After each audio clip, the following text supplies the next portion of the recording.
वो ताकत जो दुश्मनों की नींद उड़ा दे, वो इरादा जिसके सामने दुनिया झुक जाए, वो शख्स जिसने भारत का माथा ऊंचा किया और पूरी दुनिया को दिखा दिया कि ये नया भारत है, मोदी का भारत। नरेंद्र दामोदर दास मोदी, एक ऐसा नाम जिनके सामने पाकिस्तान आतंक छोड़ने पर मजबूर हुआ, चीन दोस्ती की भीख मांगने लगा, अमेरिका टैरिफ लगाने के बाद भी घुटनों पर आ गया, कनाडा और यूरोप को अपनी नीतियां बदलनी पड़ी, मालदीव का घमंड चूर चूर हो गया और अब नेपाल जैसा पड़ोसी देश जिसके साथ कभी भारत के मधुर रिश्ते थे, लेकिन षड्यंत्रकारियों ने मोदी को आंख दिखाया।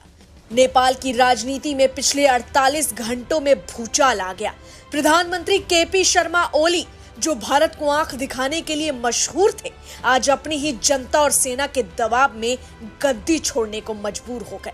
हालांकि आज नेपाल की जो स्थिति है वो काफी गंभीर है। सोशल मीडिया बैन से भड़की जेएनजी की बगावत संसद को आग के हवाले कर चुकी है। मंत्रियों का इस्तीफा और सेना का अल्टीमेटम सब मिलकर ओली को सत्ता से बाहर ले आया। हालांकि प्रधानमंत्री नरेंद्र मोदी ने स्पष्ट तौर पर कह दिया है कि हम शांति के पक्ष में हैं।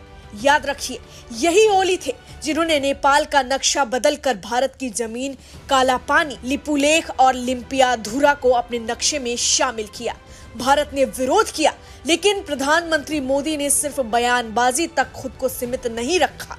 भारत ने कूटनीतिक दबाव बनाया, सीमा पर सख्ती दिखाई और अंतर्राष्ट्रीय मंचों पर नेपाल के पीएम ओली को घेरा। आज ओली की कुर्सी गिर चुकी है, उनका राजनीतिक भविष्य खत्म हो गया है। बहरहाल अब नेपाल की जनता के लिए एक संदेश प्रधानमंत्री मोदी की तरफ से यही है कि शांति का रास्ता अपनाइए, अपने देश के लोकतांत्रिक व्यवस्थाओं को सम्मान कीजिए। वहीं आपको अमेरिका की तरफ ले चलते हैं, जहां 2025 में अमेरिका ने भारत पर 50% टैरिफ ठोक कर दबाने की कोशिश की। सोचा कि भारत झुक जाएगा, लेकिन पीएम मोदी झुके नहीं। उल्टा मोदी सरकार ने जीएसटी घटाकर भारतीय बाजार को और मजबूत कर दिया। नतीजा ये हुआ कि वही अमेरिका अब क्वाड और इंडो पैसिफिक में भारत को सबसे बड़ा स्ट्रैटेजिक पार्टनर मान रहा है। जो कभी भारत को डेवलपिंग मार्केट कहकर नीचा दिखाता था, वही आज पीएम मोदी को फोन पर साझेदारी की भीख मांग रहा है। पाकिस्तान का भी यही हाल है।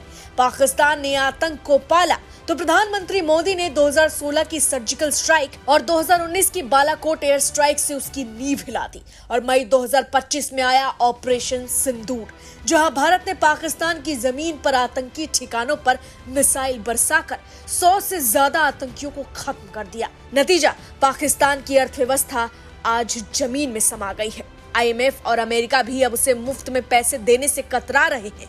आज पाकिस्तान भारत से बातचीत की भीख मांग रहा है, लेकिन प्रधानमंत्री मोदी के सामने उसकी कोई हैसियत अब नहीं बची कि अब वो सामने भी खड़ा हो पाएगा। अब चीन को ही देख लीजिए। गलवान में 2020 में चीन ने आंख दिखाई थी, लेकिन मोदी ने पीछे हटने से इनकार कर दिया। भारत ने 300 से ज्यादा चीनी ऐप्स बैन किए, जिससे चीन की अरबों डॉलर का घाटा हुआ।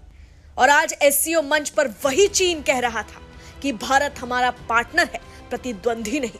यानी जो कभी डराने आए थे, अब दोस्ती की भीख मांग रहे हैं। वहीं बांग्लादेश भी इससे छूटा नहीं है।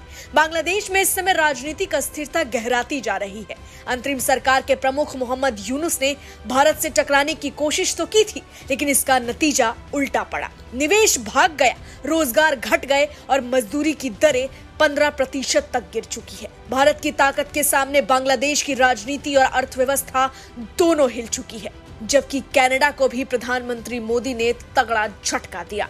जब ट्रूडो ने खालिस्तानी आतंकियों को शह दी, तब प्रधानमंत्री मोदी ने बिना देर किए कनाडा के राजनयिकों को बाहर का रास्ता दिखाया, वीजा सेवाएं रोक दी और ट्रेड टॉक्स बंद कर दिए। G20 शिखर सम्मेलन में ट्रूडो पूरी दुनिया के सामने अकेले पड़ गए। आज हालात ये है कि कनाडा की नई सरकार प्रधानमंत्री मोदी से हाथ जोड़कर G7 में बुलाने की गुहार लगा रही है। जबकि मालदीव, जो एक छोटा सा देश है जिसने भारत से टकराने की गलती की थी, सोचा कि चीन की गोद में जाकर ताकत मिल जाएगी, लेकिन नतीजा उल्टा पड़ा। पर्यटन ध्वस्त हो गए। भारतीय टूरिस्ट मालदीव की अर्थव्यवस्था की रीढ़ थे, लेकिन प्रधानमंत्री मोदी के समर्थकों के मालदीव बहिष्कार अभियान ने उनकी कमर तोड़ दी। आर्थिक चोट ऐसी पहुंची कि पर्यटन घटते ही विदेशी मुद्रा भंडार और जीडीपी दोनों पर तगड़ा असर पड़ा। भारत ने साफ संदेश दिया कि भारत को नजरअंदाज करोगे तो भविष्य अंधकारमय होगा, जबकि यूरोप और खाड़ी देश भी इसे अछूते नहीं है। रूस यूक्रेन युद्ध के बीच यूरोप ने कहा भारत रूस से तेल मत खरीदो, लेकिन प्रधानमंत्री मोदी ने साफ कहा भारत अपनी जनता के हित में चलेगा। भारत ने रूस से रिकॉर्ड सस्ता तेल खरीदा और आज भारत दुनिया का तीसरा सबसे बड़ा तेल उपभोक्ता बन चुका है। खाड़ी देश अरबों डॉलर का निवेश कर भारत की ताकत को और मजबूत कर रहे हैं।